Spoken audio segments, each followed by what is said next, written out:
Sarah's cell phone buzzed on my kitchen counter like an angry bee, displaying my dead husband's face and a text that read, "Can't wait to see you tonight, beautiful." The phone slipped from my hands as I realized Bill had been dead for 5 years, but somehow he was still making plans. What I discovered next would prove that everything I thought I knew about my marriage was a carefully constructed lie. If you're watching this, subscribe and let me know where you're watching from. Now, let me tell you about the moment my entire world shifted. It was a perfectly ordinary Tuesday in October when my daughter-in-law Sarah forgot her phone at my house after our weekly coffee. I was 67, comfortable in my routine, living in the same house where Bill and I had raised our son Kevin. 5 years of widowhood had finally started feeling manageable until that phone lit up. I stared at the device like it might explode. Bill's contact photo smiled back at me, that familiar grin I'd kissed goodbye 1,000 mornings. But Bill Sullivan had died of a heart attack in 2019. I'd held his hand as he slipped away. I'd buried him in his favorite blue suit. I'd grieved him for 5 long years. My hands shook as I picked up the phone again.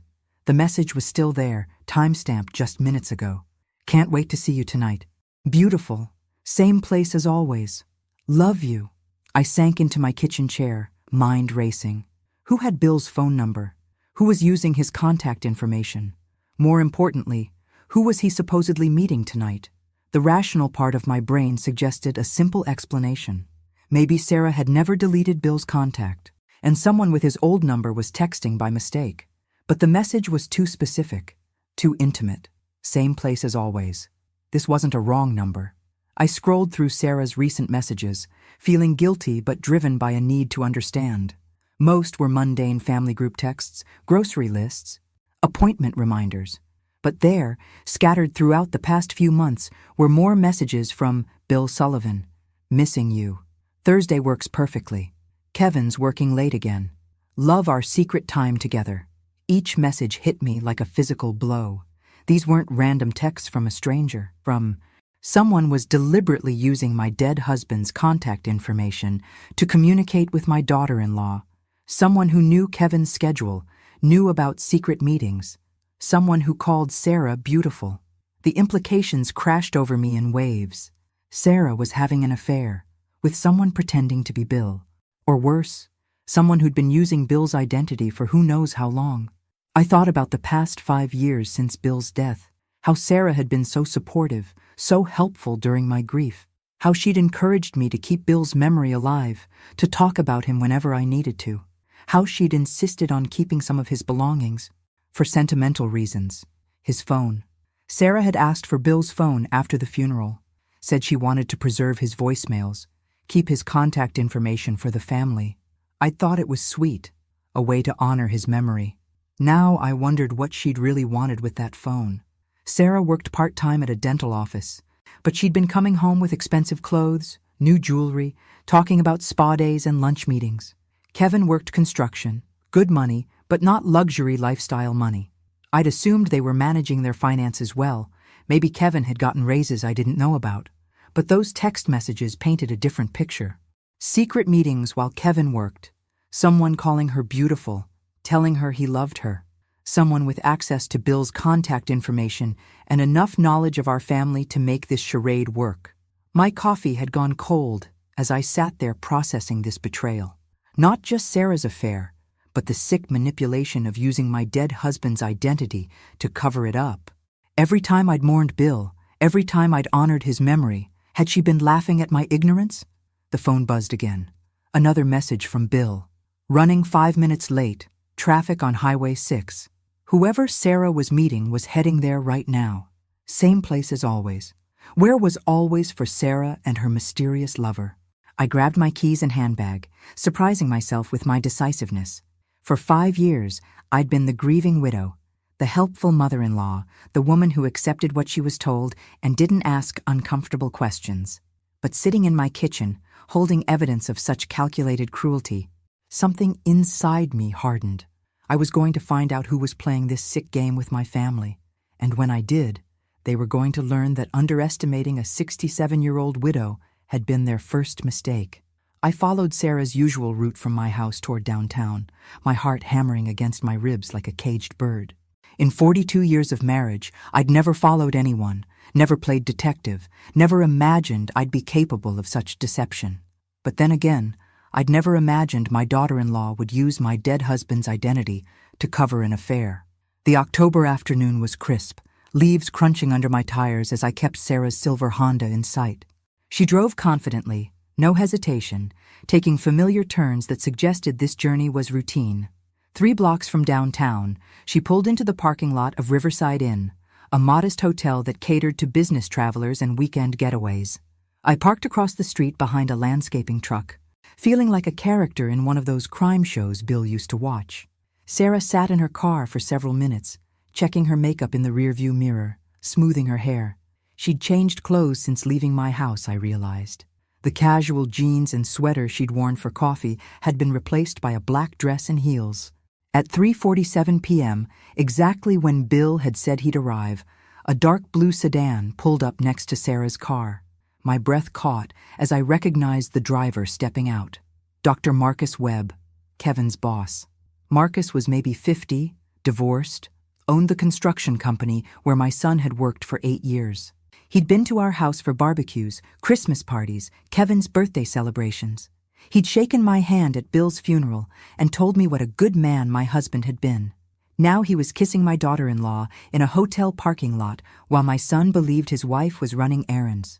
They walked into the hotel together, Sarah's hand in Marcus's, looking for all the world like any couple checking in for an afternoon tryst, except one of them was married to Marcus's employee, and both of them were sick enough to use a dead man's phone number for their communications. I sat in my car for an hour, watching the hotel entrance, trying to process what I'd witnessed. This wasn't a recent development. The text messages, the familiarity, the same place as always reference, all suggested this affair had been going on for months, maybe years. How long had they been making a fool of Kevin? How long had they been using Bill's memory as a cover for their betrayal? And more importantly, what was I going to do about it? When Sarah and Marcus finally emerged at 5:15, they looked relaxed, satisfied, sharing quiet conversation as they walked to their cars. Sarah checked her phone immediately, probably seeing if Kevin had texted about dinner plans or evening schedules. I waited until they'd both driven away before heading home, my mind spinning with implications and possibilities. Kevin would be home from work in an hour. Sarah would arrive shortly after, probably with some story about errands or grocery shopping. They'd have dinner together, maybe watch television, go to bed as husband and wife, but everything about that domestic scene would be built on lies. Back in my kitchen, I poured myself a glass of wine with shaking hands. Bill's reading glasses still sat on the counter where he'd left them 5 years ago. His coffee mug still hung on its hook by the sink. I'd preserved his memory carefully, lovingly, keeping his presence alive in small ways that brought me comfort during the darkest days of grief. Sarah knew all of this. She'd sat in this kitchen countless times, listening to me share memories of Bill, watching me light his memorial candle on special occasions. She'd encouraged my grief rituals, even suggested new ways to honor his memory, all while using his phone number to coordinate secret meetings with her lover. The manipulation was breathtaking in its cruelty. Not content with simply having an affair, she'd chosen to weaponize my love for Bill, turning his memory into a tool for deception. Every time I'd spoken his name with reverence, had she been fighting not to laugh? My wine tasted bitter as I considered my options. I could confront Sarah directly, demand an explanation, threaten to tell Kevin, but she'd had years to perfect her lies. Probably had explanations ready for any questions I might ask. I could tell Kevin immediately, show him the text messages, destroy his marriage in one devastating conversation. But Kevin adored Sarah, had been planning to start a family with her. Learning about her affair would shatter him, and learning about the Bill connection would be even more devastating. Or I could investigate further, gather more evidence, understand the full scope of their deception before deciding how to proceed. As I sat there considering my choices, Sarah's phone buzzed again. Another message from Bill Sullivan. Thanks for a beautiful afternoon. Kevin working late Thursday? Same time? The casual scheduling of betrayal, using my husband's name like a password for adultery. Whatever Sarah and Marcus thought they were playing, they'd chosen the wrong widow to manipulate. I screenshot the message and scrolled back through months of their communication, documenting everything. If I was going to expose this sick game, I needed to understand all the rules first. By the time Kevin's truck pulled into the driveway, I'd made my decision. I wasn't going to be the helpful, naive mother-in-law anymore. Sarah wanted to play games with Bill's memory? She was about to learn that some games have consequences she never saw coming. 3 days of playing detective had revealed the ugly truth about my daughter-in-law's double life. Sarah wasn't just having an affair with Marcus Webb. She was running a sophisticated deception that went far deeper than stolen afternoons at cheap hotels. And the more I discovered, the more certain I became that my son Kevin was walking blindly toward destruction.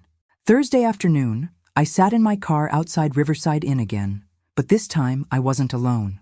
Rose Patterson, my neighbor and retired paralegal, had agreed to help me document what she called evidence gathering.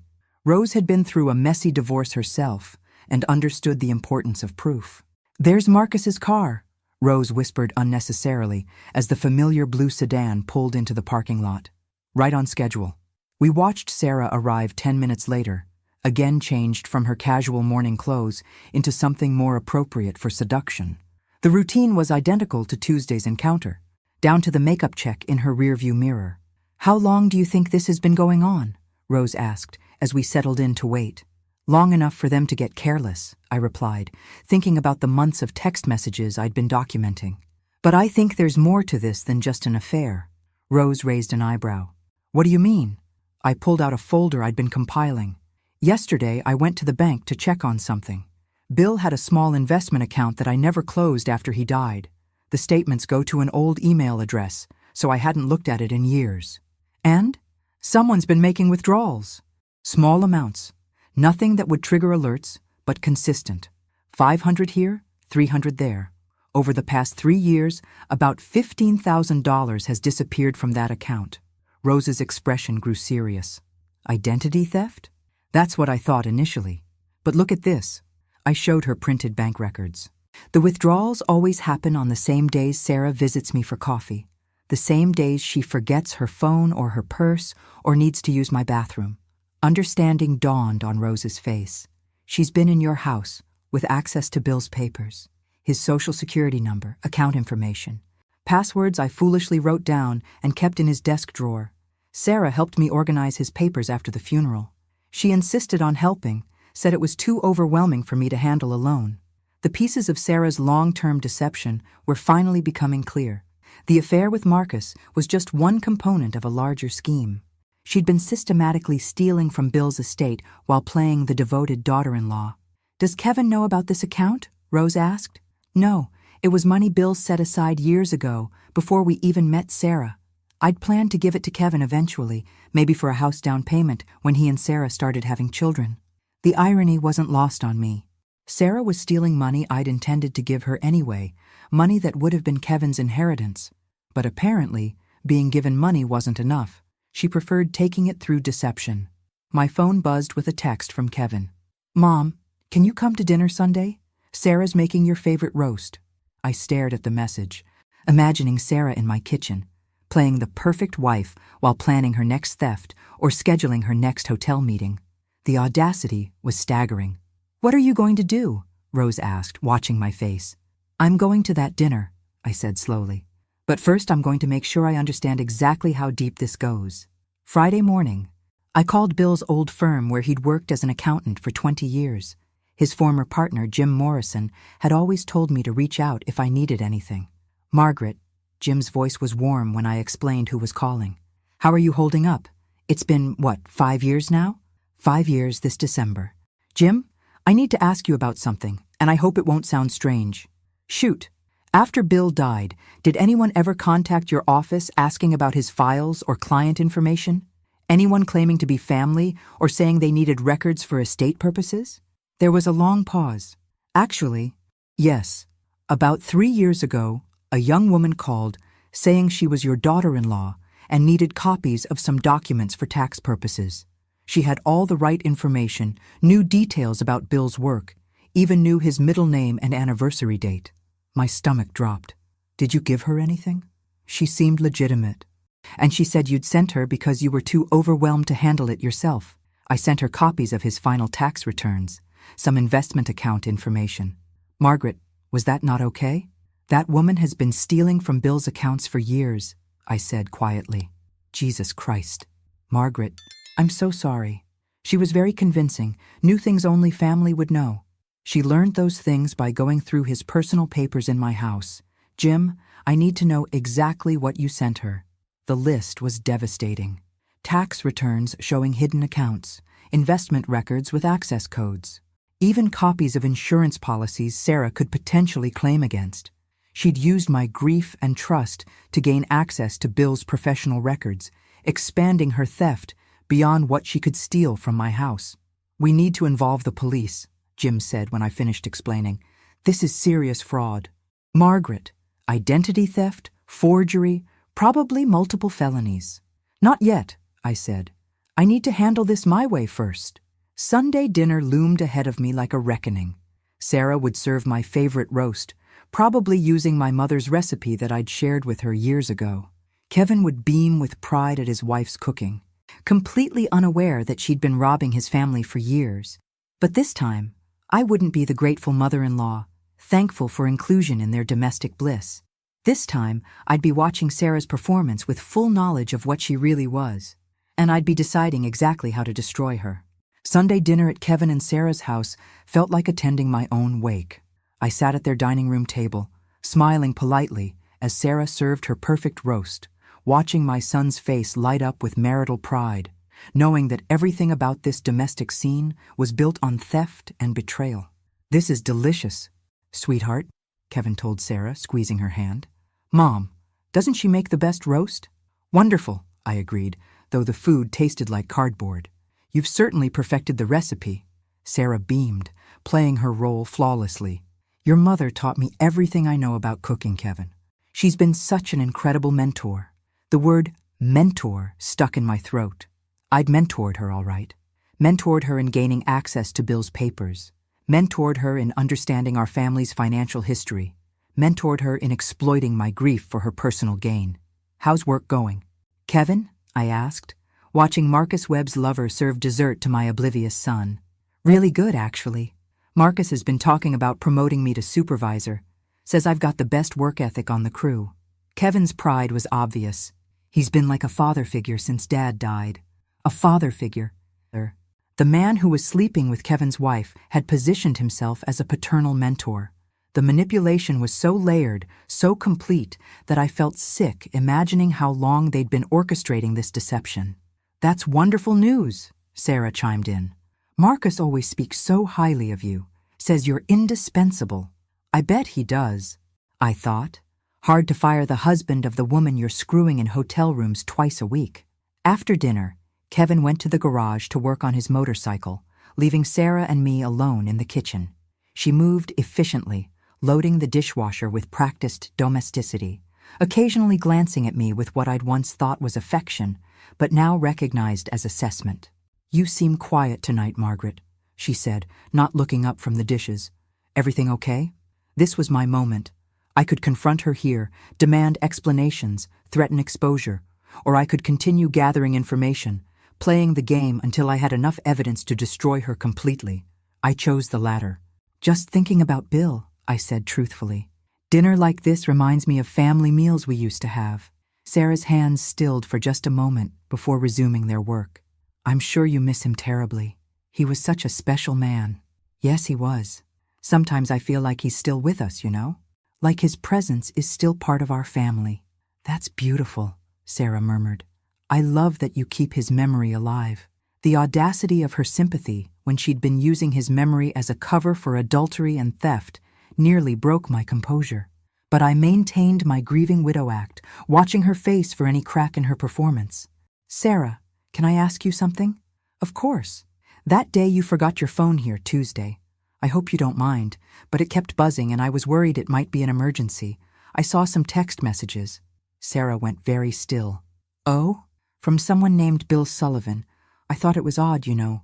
Since that's my husband's name. The color drained from Sarah's face, but she recovered quickly. Oh, that. Yes, that's weird, isn't it? Some guy with the same name has been texting me by mistake for months. Wrong number situation. I keep meaning to block him, but the messages are harmless enough. Wrong number, I repeated. But the messages seemed quite personal. Something about meeting somewhere? Sarah's laugh sounded forced. Yeah, he's apparently having an affair with someone named Sarah. Keeps texting me instead of his girlfriend. I feel bad for his wife, whoever she is. The lie came so smoothly, so effortlessly, so that I realized Sarah was far more dangerous than I'd originally thought. She wasn't just stealing money and cheating on my son. She was a practiced manipulator who could fabricate explanations without missing a beat. That must be frustrating, I said. Have you thought about changing your number? I probably should. I just hate the hassle of updating everything. Kevin returned from the garage, grease on his hands and excitement in his voice. Marcus is letting me borrow his truck next weekend to help the Thompsons move. Says it's good for building client relationships. That's very generous of him, I said, watching Sarah's face. She was texting someone, probably Marcus himself, fingers flying over her phone with practiced ease. Marcus has been amazing, Kevin continued. Really taken me under his wing since Dad died. Says he sees potential in me that other people miss. The tragedy of Kevin's gratitude hit me like a physical blow. My son was genuinely grateful to the man who was destroying his marriage, seeing mentorship where there was manipulation, kindness where there was calculated control. He sounds like a wonderful boss, I managed. The best. Sarah's always saying how lucky I am to work for someone who cares about our family. Sarah looked up from her phone, smiling at Kevin with what looked like genuine affection. Marcus really does care about us. He's always asking about you, making sure you're happy. I'm sure he is, I thought. Keeping tabs on the husband while screwing the wife required careful attention to detail. The evening ended with hugs and promises to get together again soon. Sarah held me a little longer than usual, and for a moment I wondered if she suspected something. But her smile remained perfectly calibrated, her performance flawless. Drive safe, she called as I got into my car. Text when you get home so we know you made it okay. As I drove home through the October darkness, I realized that confronting Sarah directly would be pointless. She was too skilled a liar, too prepared for questions. Any evidence I presented, she'd have explanations for. Any accusations I made, she'd deflect with hurt feelings and righteous indignation. But everyone has a breaking point. Every performance has flaws. And I was going to find Sarah's weakness, then exploit it without mercy. Kevin deserved better than being unknowingly married to a thief and adulteress. Bill's memory deserved better than being used as a cover for betrayal. And I deserved the satisfaction of watching Sarah's perfect life crumble when her victims finally fought back. Monday morning brought an unexpected visitor. I was having coffee in my kitchen when the doorbell rang, revealing Marcus Webb standing on my porch with flowers and a nervous smile. "Mrs. Sullivan," he said, "I hope you don't mind me stopping by. I wanted to thank you for raising such an incredible son." The audacity nearly took my breath away. Here was the man who'd been using my dead husband's name to coordinate affair meetings, standing at my door with grocery store carnations and practiced charm. "Marcus," I said, forcing a smile. "What a nice surprise. Come in."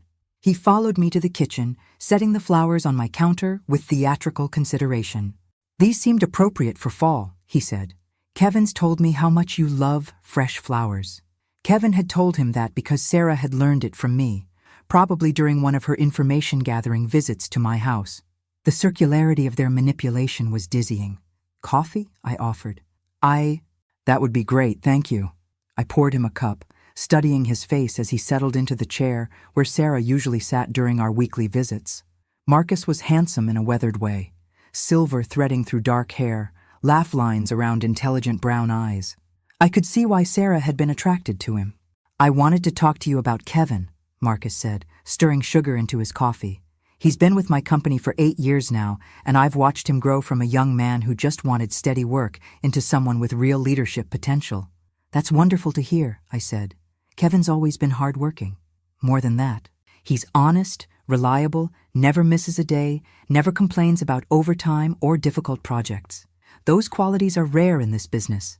I nodded, wondering where this conversation was heading. Marcus seemed genuinely sincere when talking about Kevin's work performance, which made his betrayal even more twisted. "The thing is," Marcus continued, "I'm thinking about expanding the business, opening a second location, maybe branching into commercial projects. I'd need someone I trust completely to help manage that growth. That sounds like a big opportunity. It would be. Significant pay increase, profit sharing, real advancement potential. The kind of position that could set Kevin and Sarah up for life. There it was. The carrot Marcus was dangling to keep Kevin happy and unsuspecting while he destroyed Kevin's marriage from the inside. Give the husband professional success while stealing his wife. Keep him grateful and distracted while committing the ultimate betrayal. Kevin would be thrilled, I said carefully. He's always wanted to build something meaningful. That's what I thought. But I wanted to run it by you first. Get your blessing.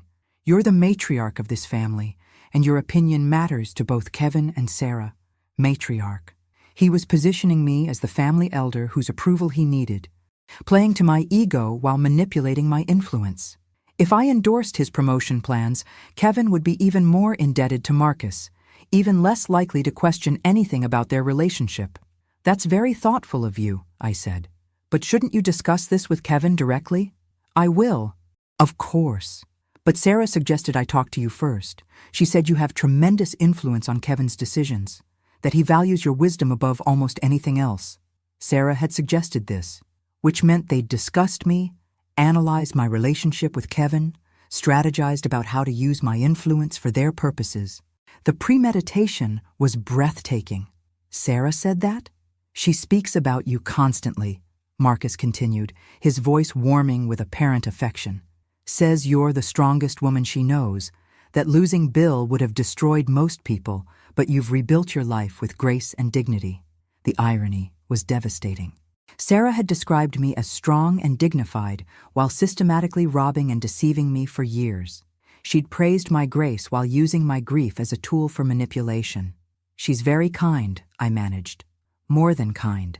She loves you like her own mother, always worrying about whether you're lonely, whether you need anything, whether Kevin and I are paying enough attention to your needs. My needs. While pretending to worry about my emotional well-being, Sarah had been stealing my husband's money and using his identity to cover her affair. The cruelty was so complete, so calculating, that I felt momentarily dizzy with rage. We're very close, I said. It shows. Kevin's so lucky to have both of you in his life, a devoted wife and a loving mother who clearly raised him right. Marcus finished his coffee and stood, checking his watch. I should get going. Job site calls. But I'm glad we had this conversation, Mrs. Sullivan. It means a lot to know you support Kevin's advancement. Of course, I said, walking him to the door. Kevin's happiness is all that matters to me. Mine too, Marcus said, and for a moment his expression seemed genuine. He's like the son I never had. After he left, I sat in my kitchen staring at the carnations he'd brought, trying to process what I'd witnessed. Marcus wasn't a cartoon villain gleefully destroying my family for sport. He seemed to genuinely care about Kevin's professional success, genuinely believe he was helping my son build a better future, which made his betrayal even more twisted. He was advancing Kevin's career while sleeping with Kevin's wife. He was playing mentor and father figure while committing the ultimate violation of trust. The cognitive dissonance required for such behavior suggested a level of self-deception that was almost pathological. But it also revealed something important. Marcus didn't see himself as the villain in this story. He'd rationalized his actions, convinced himself that he was helping Kevin even as he destroyed him. That self-justification might be his weakness. I spent the afternoon researching Marcus Webb's background, using the internet skills my granddaughter had taught me.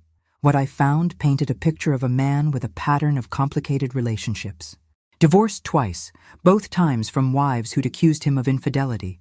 No children of his own, despite being married for a total of 15 years. Marcus collected broken families, positioned himself as a savior, then systematically destroyed what he claimed to be protecting. Kevin wasn't his first victim, just his most recent. The flowers sat on my counter, bright and cheerful and utterly deceptive. Like everything else in my life lately, they looked innocent, but represented something much darker. My phone buzzed. A text from Sarah. Kevin said Marcus stopped by. Hope that went well. He really respects your opinion. I stared at the message, seeing it now for what it really was. Surveillance disguised as family concern. Sarah wasn't asking about Marcus's visit out of casual interest. She was making sure their manipulation had worked, checking whether I'd been successfully enrolled in their deception. "Very nice visit," I texted back. "He clearly cares about Kevin's future." "He does. We're so grateful to have him in our lives." Sarah was speaking for herself and Kevin, but she meant herself and Marcus. They were grateful to have found another victim to exploit, another family to destroy while playing benefactor. But they'd made one crucial mistake. They'd assumed that a 67-year-old widow would be easy to manipulate, too grief-stricken and naive to see through their performance. They were about to learn how wrong they'd been. The breaking point came on Thursday afternoon when I decided to visit Sarah at her workplace. The dental office where she worked part-time was in a strip mall near the hospital, a small practice that specialized in routine cleanings and minor procedures. Mrs. Sullivan, the receptionist, a young woman named Amy, greeted me with genuine warmth. "What a nice surprise. Are you here to see Sarah?" "If she's not too busy," I said. "I was in the neighborhood and thought I'd say hello. She's just finishing with a patient. Should be free in about 10 minutes. Can I get you some coffee?" I accepted the coffee and settled into the waiting room, surrounded by outdated magazines and cheerful dental hygiene posters. The normalcy of the setting felt surreal, given what I knew about Sarah's double life. "Sarah's such a sweetheart," Amy continued, clearly comfortable chatting with patients' families. "We're all so happy she's found someone." My blood went cold. "Found someone?" Amy's face flushed. "Oh, I'm sorry. I shouldn't have. I assumed you knew about her boyfriend." "Boyfriend?" I kept my voice carefully neutral. "The older gentleman who picks her up sometimes. Very distinguished. Drives a nice car. She seems so happy when she's with him. Marcus. He'd been picking Sarah up from work, probably taking her to lunch, maybe afternoon hotel visits. And Sarah's co-workers knew about him, talked about him, saw him as her boyfriend rather than her boss's husband's employer." "How long has she been seeing him?" I asked. Amy glanced around nervously, realizing she'd made a mistake. "I really shouldn't gossip about personal lives." "Of course not," I said quickly. "I just want Sarah to be happy." "About 6 months, I think. Maybe longer. He sent flowers here once for her birthday." Beautiful arrangement. The card was signed, "Love Always M." 6 months. While Kevin had been planning their future, talking about starting a family, working overtime to save money for a house down payment, Sarah had been publicly dating his boss. Her co-workers knew. Her friends probably knew. Everyone except Kevin. "Mrs. Sullivan?" Sarah's voice made me turn. She stood in the doorway to the treatment area, her face a mask of professional composure, but I caught the flash of panic in her eyes. "What brings you here?" "I was running errands nearby," I said, standing to greet her. "Thought I'd say hello." "How thoughtful." "Amy, this is my mother-in-law I've told you about." Amy's face went from embarrassed to mortified as she realized the scope of her mistake. "Mrs. Sullivan, I'm so sorry. I didn't realize." "No need to apologize," I said gently. "You were just being friendly." Sarah's smile remained fixed, but her eyes were sharp with calculation. Amy loves to chat with everyone, gets a little carried away sometimes with office gossip. The warning in Sarah's voice was subtle but clear. Amy was being told to shut up about Sarah's personal life, and she understood perfectly. "Well," Sarah continued brightly, "I'm between patients right now. Would you like to see the office?" She led me on a brief tour, pointing out equipment and explaining procedures with nervous energy. Her colleagues were friendly but guarded now, clearly having received some signal about discretion. "So," Sarah said when we returned to the reception area, "what kind of errands brought you to this part of town?" The question sounded casual, but I recognized it as information gathering. Sarah wanted to know if my visit was truly coincidental or if I was investigating something. "Banking," I said. "Had to sort out some issues with Bill's old accounts." Sarah's face went very still. "Issues? Oh, you know how it is with estates. Sometimes things take years to resolve properly. The bank found some irregularities in the withdrawal patterns, wanted me to verify certain transactions. It was a complete lie, but Sarah's reaction confirmed my suspicions. Her face went pale, and she gripped the reception desk with white knuckles. "Irregularities?" she asked carefully. "Withdrawals that don't match my records. Small amounts over several years. The bank's fraud department wants to investigate. Make sure nobody's been accessing Bill's accounts inappropriately." Sarah's professional composure cracked slightly. "That sounds serious." "It could be. Identity theft is a federal crime, especially when it involves deceased persons' accounts. The penalties are quite severe, from what I understand. I'm sure it's just a clerical error, Sarah said quickly. Banks make mistakes all the time. Probably, I agreed, though the investigator seemed confident they could trace the source of any unauthorized access. Said modern banking systems keep detailed records of everything. Amy was watching our conversation with growing confusion, clearly sensing undercurrents she didn't understand. Sarah noticed and forced another bright smile. Well, I should get back to work. Thanks for stopping by, Margaret. It was so nice of you to think of me. Of course. Dear, family is everything, isn't it? I left the dental office with Sarah's panicked expression burned into my memory. For the first time since this nightmare began, she'd looked genuinely afraid. Not just surprised or caught off guard, but deeply, viscerally frightened, which confirmed that my instincts were correct. Sarah's theft from Bill's accounts was significant enough to constitute serious criminal activity. Her affair with Marcus was just the surface of a much deeper deception. But more importantly, I'd learned that Sarah's secret relationship was an open secret among her coworkers, which meant other people had information that could be useful to me. I drove home planning my next move. Sarah was no longer in control of this situation, no longer managing all the variables in her elaborate deception.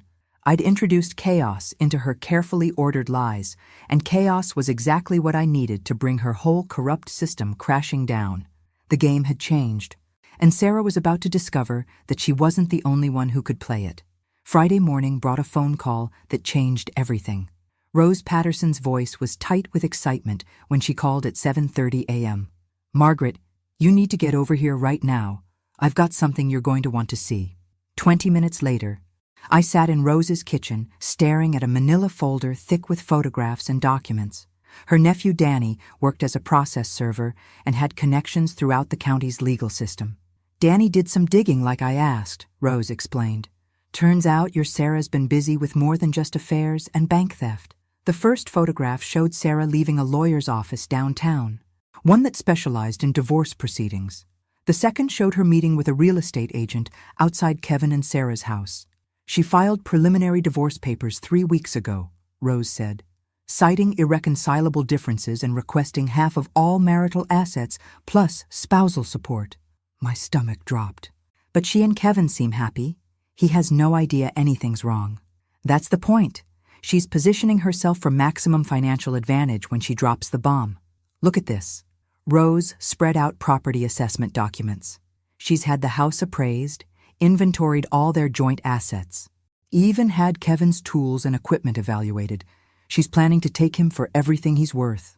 The calculated nature of Sarah's long-term planning was breathtaking. While Kevin talked about starting a family and Marcus offered him promotions, Sarah was systematically preparing to destroy both their lives and walk away with maximum profit. There's more, Rose continued. Danny found court records from Oregon. Sarah was married before to a man named David Chen, divorced him under similar circumstances after cleaning out their joint accounts. Sarah had done this before. She wasn't an opportunistic cheater who'd gotten in over her head. She was a professional predator who targeted stable men, gained their trust, then systematically looted their lives before disappearing. What about the affair with Marcus? Exit strategy, Rose said grimly. Based on the timeline, she started sleeping with Marcus right after filing the divorce papers. She's using him as financial and emotional security while she destroys Kevin legally. The photographs continued to tell the story. Sarah meeting with private investigators, probably gathering evidence of Kevin's supposed shortcomings to use in divorce proceedings. Sarah at a bank different from their usual one, likely setting up accounts Kevin didn't know about. She's been planning this for months, I whispered. Longer. Danny thinks she married Kevin specifically to have a comfortable base while setting up her next score. The affair with Marcus wasn't passion, it was business. She needed his resources and connections to pull off the perfect divorce. My coffee had gone cold as I absorbed the scope of Sarah's deception. This wasn't about love or attraction or even greed in the traditional sense. Sarah was running a sophisticated long-term con, using marriage as a cover for systematic financial exploitation. We have to tell Kevin, I said. With what proof? Everything Danny found is technically legal. Consulting divorce lawyers. getting property appraised, even having affairs. Morally reprehensible, but not criminal. The bank theft is criminal, if you can prove it. Sarah's smart enough to have covered her tracks there. The withdrawals from Bill's account were small enough to avoid triggering automatic fraud alerts, and they happened over years. Any competent lawyer could argue mistaken access or claim you gave her permission. I stared at the photographs of Sarah's secret meetings, feeling helpless rage build in my chest. She'd played everyone perfectly, anticipated every possible complication, positioned herself to walk away wealthy, while her victims were left devastated and broke. There has to be something, I said. Some mistake she made, some way to expose her. Rose gathered the documents back into the folder. Maybe, but Margaret, you need to understand what you're up against.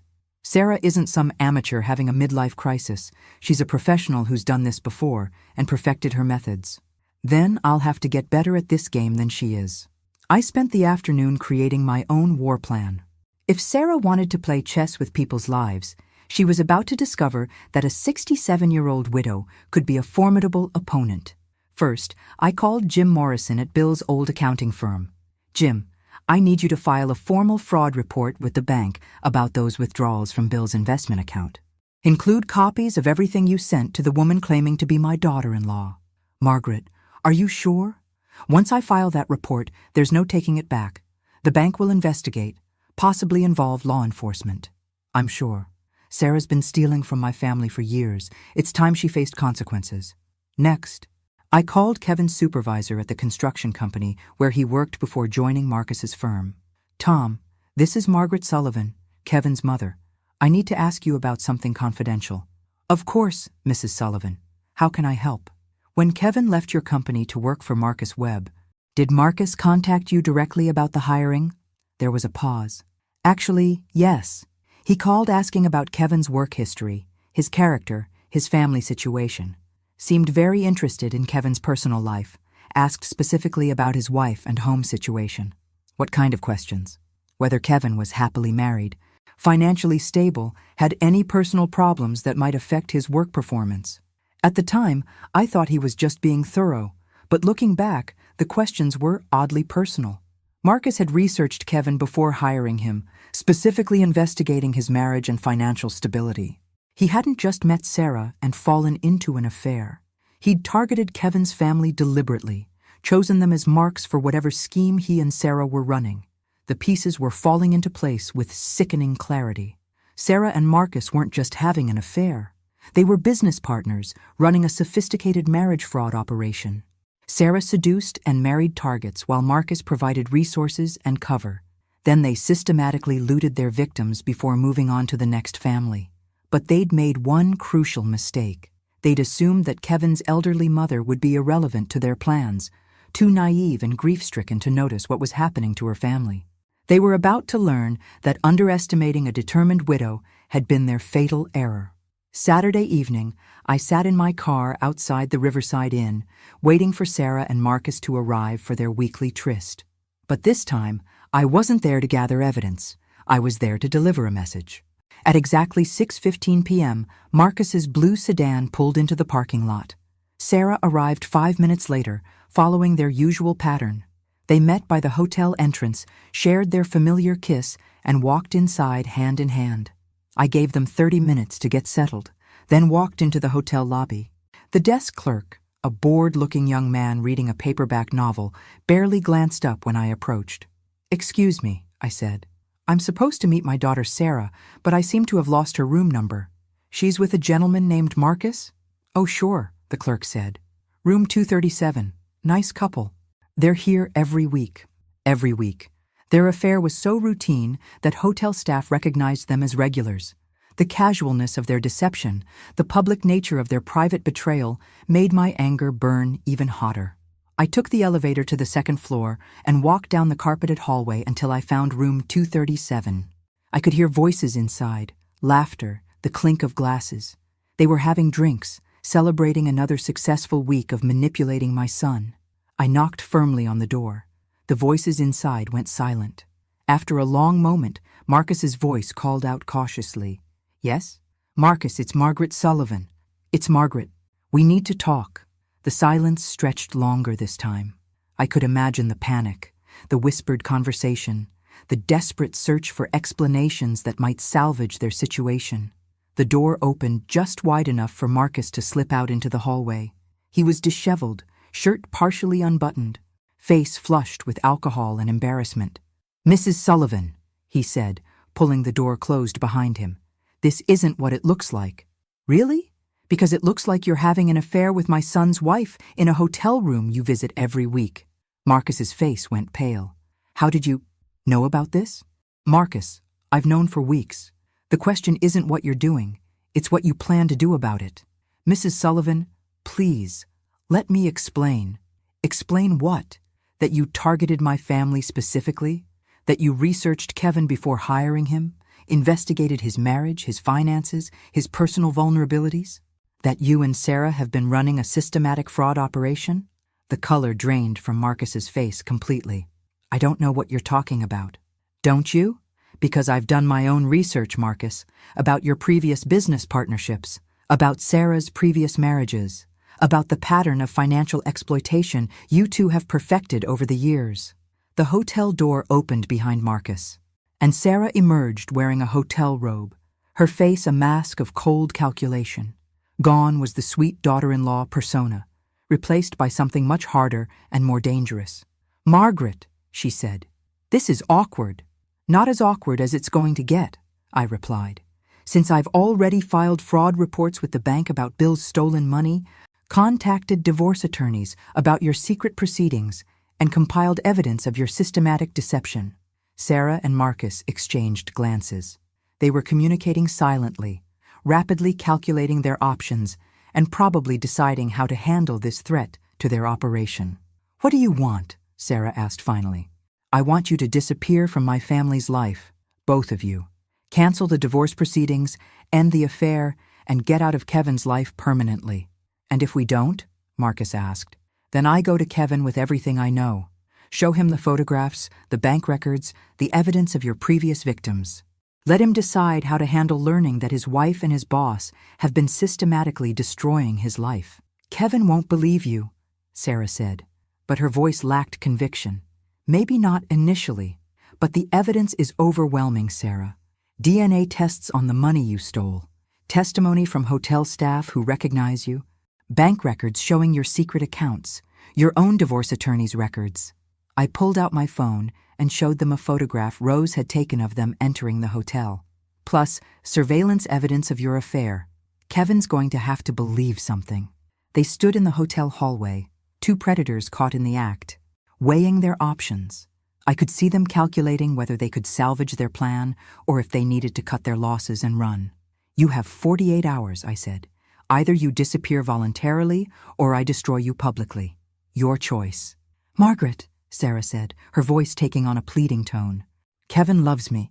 Even if you tell him everything, he'll forgive me. We can work through this." "Maybe. But can you work through federal fraud charges? Because stealing from a deceased person's accounts is a serious crime, Sarah. And Marcus, your business licenses won't survive the scandal when your affair becomes public knowledge." The threat landed exactly as I'd intended. Marcus's construction company depended on reputation and client trust. A public affair scandal, especially one involving employee exploitation, would destroy his professional credibility. 2 days, I repeated. Make your choice wisely. I walked back to the elevator, leaving them standing in the hallway, their perfect crime finally falling apart. For the first time in weeks, I felt like myself again. Not the grieving widow, not the naive mother-in-law, but the woman who'd raised a son alone and survived 42 years of marriage. Sarah and Marcus had underestimated me completely. They'd seen only what they wanted to see. An elderly woman too grief-stricken and trusting to recognize their manipulation. But I'd been learning their game, studying their methods, and now I was playing by rules they didn't understand. Rules where honor mattered more than profit, where family loyalty trumped personal advantage. They had 48 hours to decide whether they wanted to disappear quietly or be destroyed publicly. Either way, their reign of terror over my family was about to end. Sunday morning brought unexpected visitors. I was making breakfast when 3 cars pulled into my driveway. Kevin's truck, Marcus's sedan, and a vehicle I didn't recognize. Through my kitchen window, I watched Kevin get out looking confused and upset, followed by Marcus, Sarah, and a well-dressed woman carrying a briefcase. Sarah had decided to fight back. When Kevin knocked on my door, his face was a mixture of worry and bewilderment. "Mom, Sarah says you've been following her around town, making accusations about her and Marcus. What's going on?" Behind him, Sarah stood with tears streaming down her face, playing the role of wounded victim perfectly. Marcus looked appropriately concerned, and the woman with the briefcase watched everything with professional interest. "Come in," I said. "All of you." They crowded into my living room, an awkward assembly of accusers and accused. Sarah positioned herself next to Kevin, leaning into him for support while shooting me looks of hurt betrayal. "Mrs. Sullivan," the woman with the briefcase said, "I'm Jennifer Walsh, Sarah's attorney. My client tells me you've been harassing her with false accusations about financial crimes and personal misconduct." "Is that what she told you?" I asked calmly. "She says you've been following her to her workplace, making threatening phone calls, and spreading malicious rumors about her marriage." Kevin looked stricken. "Mom, is this true? Have you been spying on Sarah?" "I've been protecting you," I said. "But yes, I've been investigating Sarah's activities." "Investigating?" Kevin's voice cracked. "Mom, what are you talking about?" Sarah squeezed his hand, tears still flowing. "Kevin, I think your mother might be having some kind of breakdown. Since your father died, she's become obsessed with the idea that people are trying to hurt your family." The performance was masterful. Sarah had positioned herself as the concerned daughter-in-law, worried about her mother-in-law's mental health, while I looked like a paranoid elderly woman making wild accusations. "Mrs. Sullivan," Jennifer Walsh continued, "harassment of my client needs to stop immediately. We're prepared to seek a restraining order if necessary." "Really?" I said. "Based on what evidence?" "Witness testimony from her co-workers about your unexpected visit to her workplace, where you made threatening statements about bank fraud investigations." Sarah had prepared for this confrontation, built a legal strategy around portraying me as an unhinged elderly woman. She'd anticipated my moves and had counter-moves ready, but she'd made one crucial mistake. She'd brought this fight to my house. "Kevin," I said, "before we go any further, I want you to understand something. Everything I'm about to show you, I wish I didn't have to, but you deserve to know the truth about your marriage." "Mom, please don't do this," Kevin said. "Whatever you think you know, I know that Sarah's been stealing money from your grandfather's bank accounts for 3 years. I know that she's been having an affair with Marcus for 6 months. And I know that she's filed for divorce and is planning to take you for everything you're worth." The room went silent. Sarah's tears stopped, as if someone had turned off a faucet. Marcus shifted uncomfortably, and Jennifer Walsh's professional composure flickered. "That's insane," Sarah said, but her voice lacked conviction. I walked to my dining room table and retrieved the folder of evidence Rose had compiled. "Kevin, I have bank records showing unauthorized withdrawals from Bill's investment account. I have photographs of Sarah and Marcus entering hotel rooms together.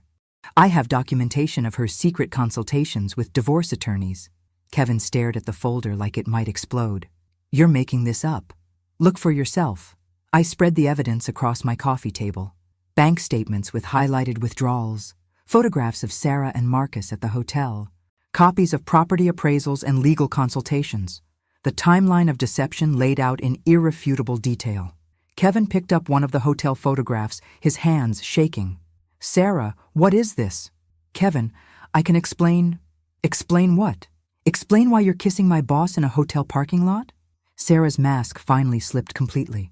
The tears, the victim act, the concerned daughter-in-law performance all fell away, replaced by cold calculation. "You want the truth, Kevin? Fine. Yes, I've been seeing Marcus. Yes, I consulted divorce attorneys. Yes, I accessed some of your father's old accounts." She stood up, straightening her shoulders. "Your marriage was suffocating me. Your family was suffocating me. I needed something more." Kevin looked like he'd been physically struck. 3 years, Sarah. We've been married 3 years, and you've been planning to leave me the whole time." "Not the whole time. But Kevin, you have to understand. I have needs you can't meet. Financial needs, emotional needs, intellectual needs. So you decided to steal from my dead father and sleep with my boss? Marcus finally spoke up. Kevin, it wasn't supposed to happen this way. Sarah and I, we tried to fight it, but sometimes these things just— Shut up, Kevin said, his voice deadly quiet. Just shut up, Marcus. Jennifer Walsh was packing up her briefcase, clearly recognizing that her client's legal strategy had just collapsed. Sarah, I think we should discuss this privately. No, Kevin said. I want to hear all of it, right here, right now. How long has this been going on? How much money did you steal? What else have you been lying about? Sarah looked around the room, calculating her options, probably searching for some way to salvage the situation. But the evidence was overwhelming, the betrayal too complete. Everything, she said finally. I lied about everything. Kevin, my feelings for you, my reasons for marrying you, my plans for our future, all of it. The confession hit Kevin like a physical blow. He sank into my armchair, staring at his wife like he was seeing her for the first time. Why? He whispered. Because I could, Sarah said with chilling honesty. Because you made it easy. The cruelty of her response seemed to break something inside Kevin. He looked at me with eyes full of pain and understanding. You tried to warn me, didn't you? All those times you seemed concerned about our finances, our relationship. You knew something was wrong. I suspected, I said gently. But I hoped I was wrong. Kevin stood up slowly, looking at Sarah with an expression I'd never seen before. Get out of my house. Get out of my life. And if you ever come near my family again, I'll have you arrested for theft. Sarah and Marcus left without another word, followed by Jennifer Walsh. Kevin and I sat in my living room, surrounded by the evidence of his destroyed marriage, the silence heavy with grief and betrayal. Mom, he said finally, I'm sorry I didn't believe you. You loved her, I said. That's not something to apologize for. But as we sat there in the aftermath of Sarah's confession, I realized this wasn't over. People like Sarah and Marcus didn't just disappear when their schemes were exposed.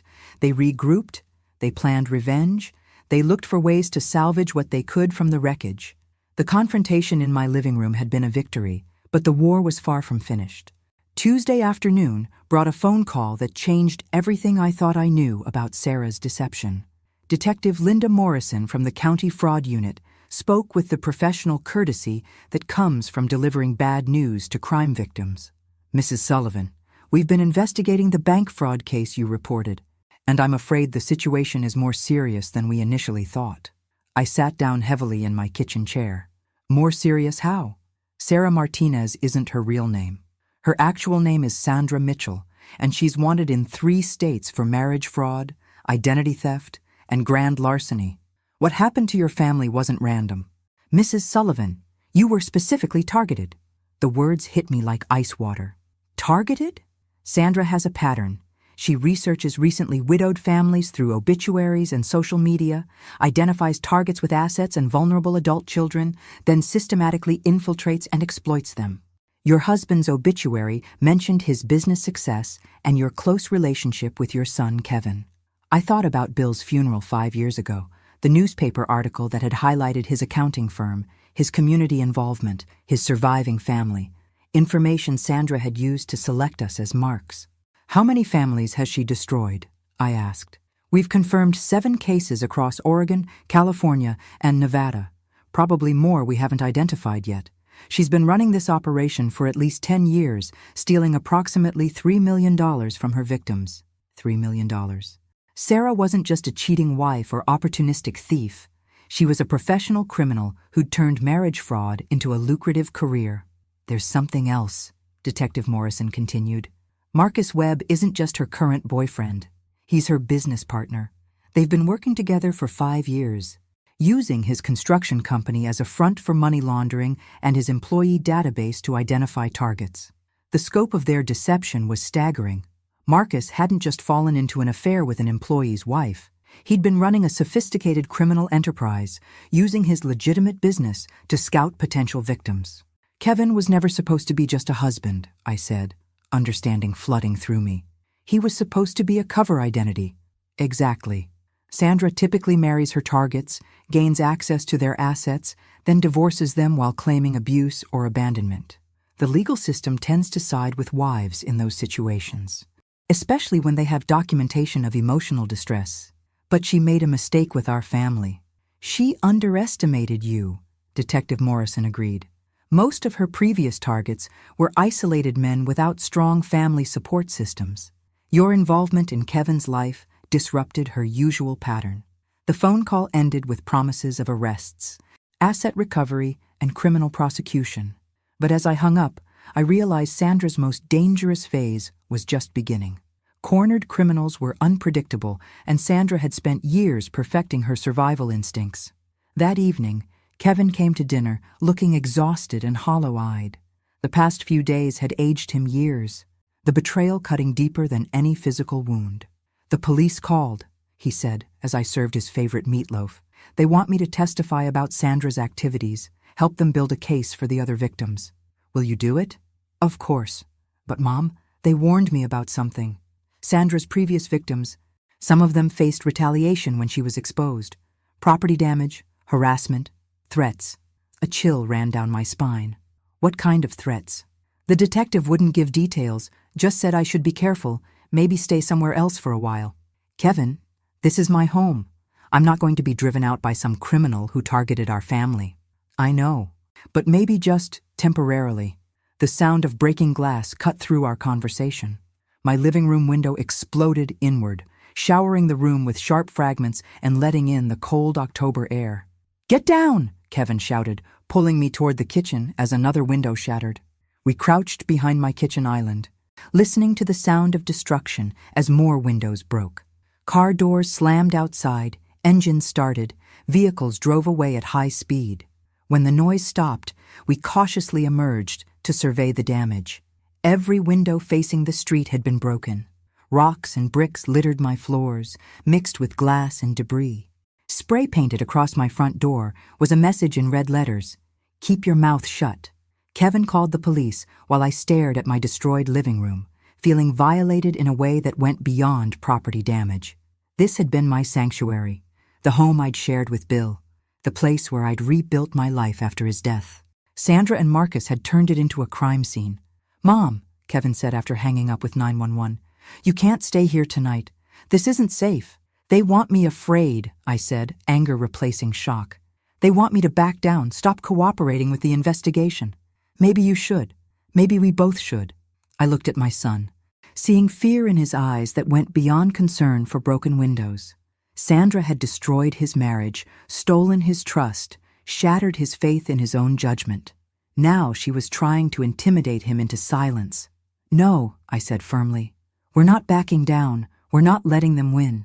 "Mom, you don't understand what we're up against. These people are dangerous. Kevin, I've spent 5 years grieving your father, wondering if I'd ever feel strong again. Tonight, looking at what they did to my home, I don't feel afraid. I feel furious." The police arrived within minutes, followed by a crime scene photographer and Detective Morrison herself.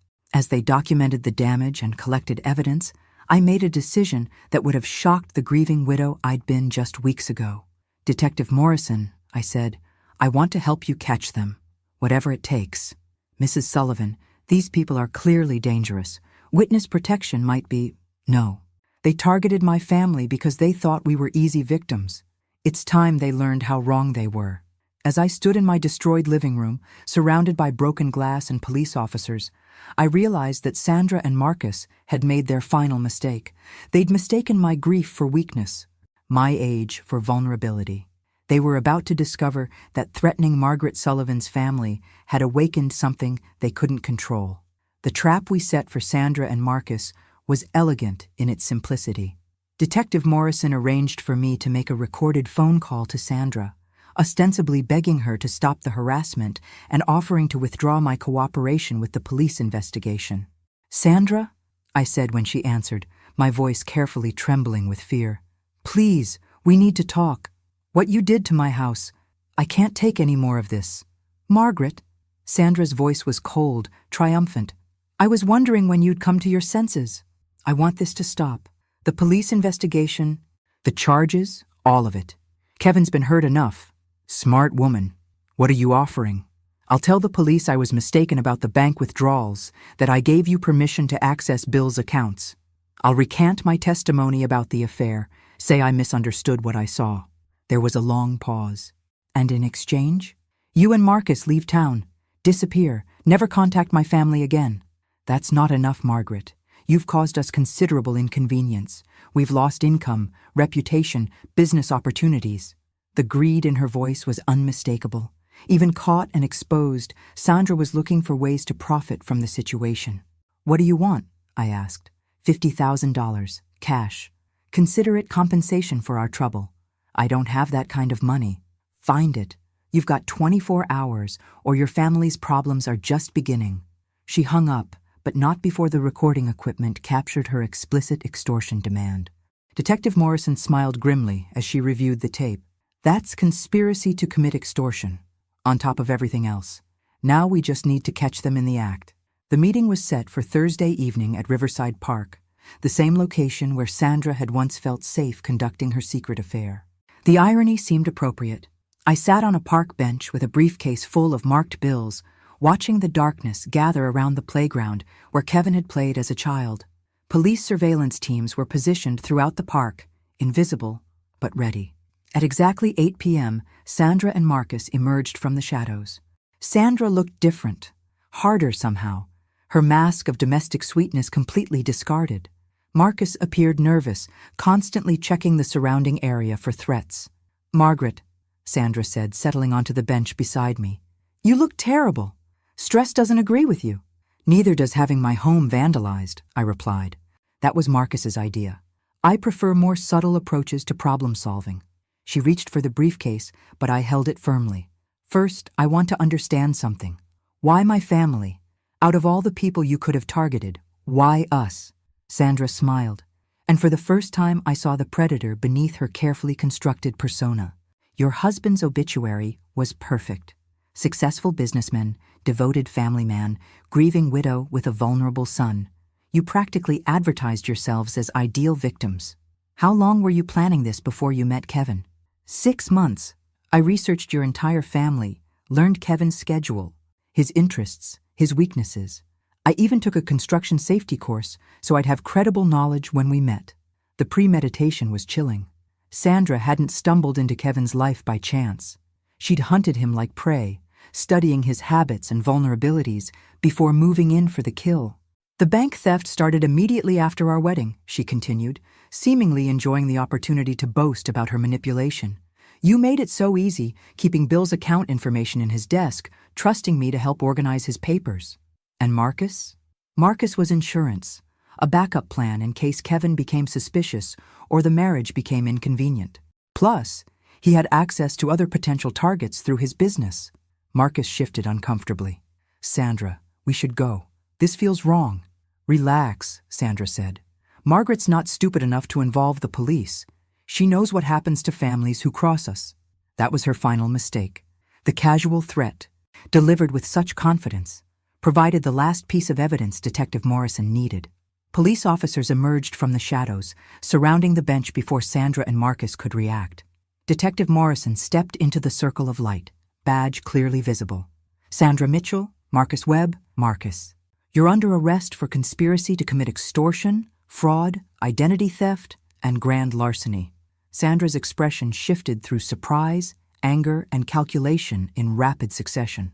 Even handcuffed, she was looking for angles, searching for ways to manipulate the situation. "This is entrapment," she said, as officers read her rights. "My lawyer will have these charges dismissed within a week." "Your lawyer will be busy," Detective Morrison replied. "We've connected you to frauds in 7 states, Sandra. You're looking at decades in federal prison." As they led Sandra and Marcus away, she turned back to me with pure hatred in her eyes. "This isn't over, Margaret. I have friends you haven't met yet." "No," I said calmly. "This is over. And your friends can find me at the same address where you found me. I'm not hiding from people like you anymore." 6 months later, I sat in a federal courtroom watching Sandra Mitchell receive a 25-year sentence for her crimes. Marcus Webb had pled guilty in exchange for testifying against her, receiving 10 years for his cooperation. Kevin sat beside me, holding hands with Lisa, a teacher he'd met at a community college photography class. The healing had been slow, but he was rebuilding his life with someone genuine. someone who loved him without agenda or calculation. "Thank you," he whispered as the judge delivered Sandra's sentence. "For what? For not giving up on me, for fighting when I couldn't." I squeezed his hand, thinking about the woman I'd been before Sandra entered our lives. Grief-stricken, passive, content to exist on the margins of other people's decisions. That woman was gone, replaced by someone stronger, someone who understood that love sometimes requires fighting dirty, that family protection demands whatever weapons you can find. Sandra had targeted us because she thought we were weak, thought grief and age made us easy victims. She'd learned too late that underestimating a mother's love had been her fatal mistake. As we left the courthouse together, Kevin, Lisa, and I walked into a future built on truth instead of deception, love instead of manipulation.